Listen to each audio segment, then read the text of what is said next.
ఇక విపక్ష ఇండియా కూటమిలో అత్యధిక ఎంపీలున్న పార్టీలు ఏం చెప్తున్నాయి? మహిళా రిజర్వేషన్కు తాము వ్యతిరేకం కాదని డీలిమిటేషన్ చేస్తున్న ప్రక్రియను వ్యతిరేకిస్తున్నామని స్పష్టం చేశారు ఎస్పీ చీఫ్ అఖిలేష్ యాదవ్.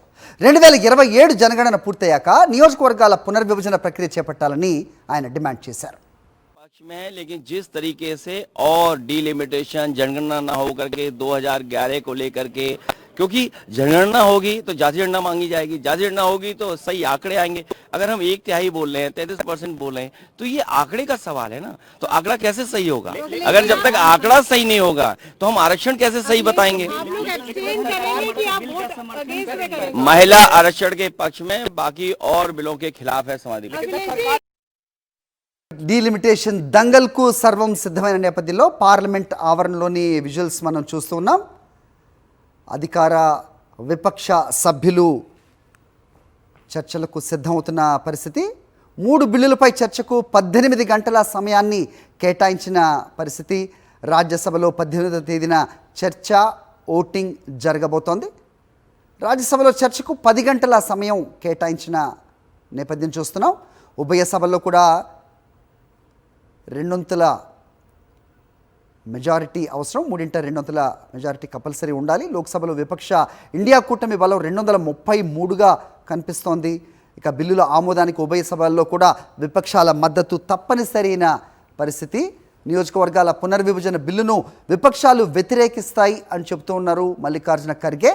మహిళా రిజర్వేషన్కి మేమందరం కూడా సానుకూలంగా ఉన్నప్పటికీ ఇది తెచ్చిన, ఈ బిల్లుని తెస్తున్న పద్ధతి ఏదైతే ఉందో దాన్ని మేము వ్యతిరేకిస్తున్నాం అంటూ కూడా మల్లికార్జున ఖర్గే, అలాగే రాహుల్ గాంధీ కూడా మాట్లాడిన సిచ్యువేషన్ చూస్తున్నాం. రాజ్యాంగ సవరణ బిల్లు పార్లమెంట్ ఆమోదం పొందాలి అంటే కనుక ఉభయ సభల్లో కూడా 3/2 మెజారిటీ తప్పనిసరి అయిన సిచ్యువేషన్ చూస్తున్నాం. మరి సవరణ బిల్లు గట్టెక్కేనా అన్న క్వశ్చన్ మార్క్ కూడా కనిపిస్తోంది. ప్రస్తుతం లోక్సభ సభ్యుల సంఖ్య 540గా ఉంది. 3 ఖాళీగా ఉన్న పరిస్థితుల్లో 3/2 మెజారిటీ అంటే 360 ఓట్లు పడాల్సిన అవసరం ఉంది సవరణ బిల్లు గట్టెక్కాలంటే. లోక్సభలో అధికార ఎన్డీఏ కూటమి బలం 292 ఉంది. విపక్షాల బలం 233గా కనిపిస్తోంది. అయితే మహిళా రిజర్వేషన్ల చట్ట సవరణకు మోదీ సర్కార్ చేస్తున్న ప్రయత్నాలపై విపక్షాలన్నీ గుర్రుగా ఉన్న సిచ్యువేషన్. తమతో మాట మాత్రం కూడా సంప్రదించకుండా, వివరాలేవి వెల్లడించకుండా గుట్టుగా వ్యవహరించడం వెనక మతలబు ఏంటంటూ ప్రశ్నిస్తున్నాయి.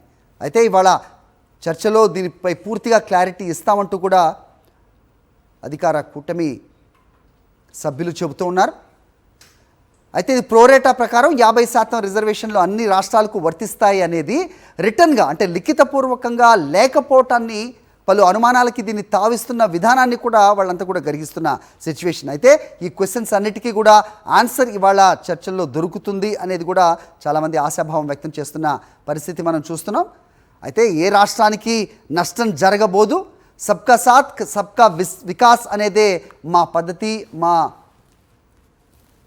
పాలసీ అనేది కూడా ఇంతకుముందే కిరణ్ రిజిజు మాట్లాడుతూ చెప్పడం కూడా మనం చూసాం.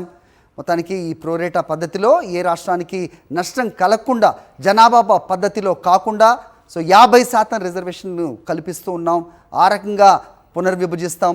అదే రీతిలో రిజర్వేషన్లు కూడా ఉంటాయి అనేది కూడా కేంద్రం చెబుతున్న క్రమంలో వీటన్నిటిపై క్లారిటీ వాళ్ళ చర్చల్లో వచ్చే అవకాశం కనిపిస్తోంది.